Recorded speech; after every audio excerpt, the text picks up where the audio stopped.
Bismillahirrahmanirrahim. Assalamualaikum warahmatullahi wabarakatuh kepada semua anak murid Ustaz tahun 2. Hari ini kita akan belajar pendidikan Islam bidang adab bawah tajuk adab bersahabat.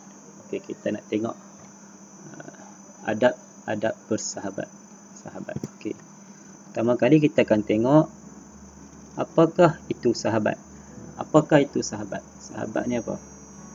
Okey Okey.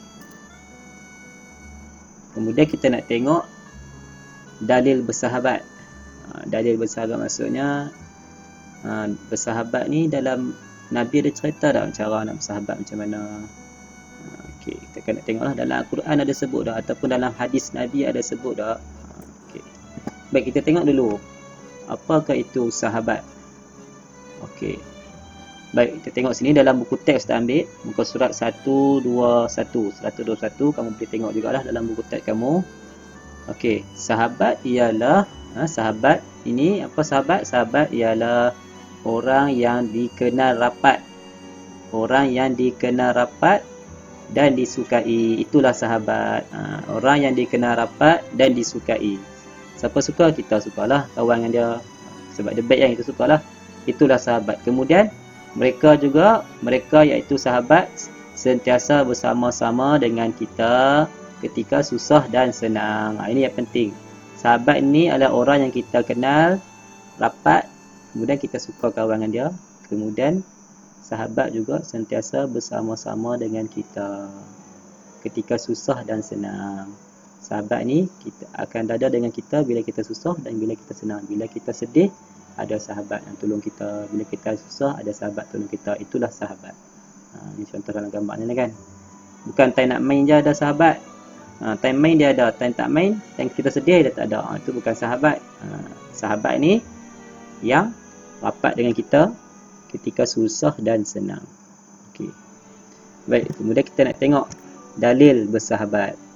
Ustaz ambil sini dalam buku teks juga, surat 123 123, iaitu hadis Nabi. Nabi Muhammad SAW pernah menceritakan pengertian sahabat macam mana? Sahabat yang paling baik. Okay, Nabi Muhammad SAW bersabda, la yu'minu ahadukum hatta yuhibbu li akhihi ma yuhibbu li nafsihi. Maksudnya, Nabi bersabda, maksudnya tidak sempurna iman seseorang daripada kamu sehingga kamu kasihi saudara yang lain seperti diri sendiri. Saya ulang balik lah. Tidak sempurna iman seseorang daripada kamu. Maksudnya tak lengkap iman seseorang itu sehinggalah dia, iaitu kamu, kita sendiri ataupun dia, kamu kasihi saudara yang lain seperti mana diri sendiri. Kita kasih kepada orang lain, maksudnya saudara kita, seperti mana kita kasih diri sendiri. Maksudnya kalau kita nak diri kita sihat, kita pun nak kawan kita sihat. Kalau kita ni nak kita gembira, kita pun nak kawan kita gembira. Itulah maksud sahabat. Yang Nabi sebutlah. Barulah iman kita tu sempurna, elok, cantik iman kita. Kalau kita suka duk kacau orang, kita suka orang sedih, kita suka buat orang sedih, kita suka ganggu dia, bagi dia tak suka kita, bagi dia benci kita, itu bukan seorang sahabat lah. Tak sempurna iman orang tu. Jadi kita tak mahu macam tu. Kita nak macam Nabi kata, nak sempurna iman macam mana? Mestilah kita, iaitu kita ataupun kamu, sehingga kita kasihi seseorang itu seperti mana kita kasih diri kita sendiri. Kalau kita nak duit kita cukup untuk beli makanan, tengok kawan kita tak ada duit nak beli makan, kita tolonglah dia sikit, dapat pahala. Dan kita termasuk dalam hadis Nabi sebut sebagai orang yang sempurna iman. Okey. Kemudian kita nak tengok sini, apakah adab bersahabat? Macam manakah adab bersahabat? Kita nak ada sahabat kita nak seorang sahabat yang baik. Kita pun kena jadi sahabat yang baiklah. Kan? Kita nak ada sahabat yang baik, kita nak ada kawan-kawan yang baik. Kita pun kena jadi kawan yang baiklah. Kita pun kena jadi seorang sahabat yang baiklah kepada kawan kita. Jadi kita tengok kisah di sini dalam buku teks juga, Ustaz ambil. Din dan Basri bersahabat baik. Daripada orang ni sahabat baik, Din dan Basri. Mereka bantu membantu. Tengok, bantu membantu. Sahabat yang baik dia apa? Saling bantu membantu. Dan nasihat menasihati. Bantu membantu dalam buat perbuatan yang kerja yang baik lah. Kemudian nasihat menasihati kalau kawan buat salah. Nasihat elok-elok, jangan kita marah-marah. Nasihat elok, nasihat menasihati. Mereka, iaitu Din dan Basri ini, tidak pernah memanggil sesama mereka dengan panggilan yang buruk. Tak panggil lah panggilan yang buruk.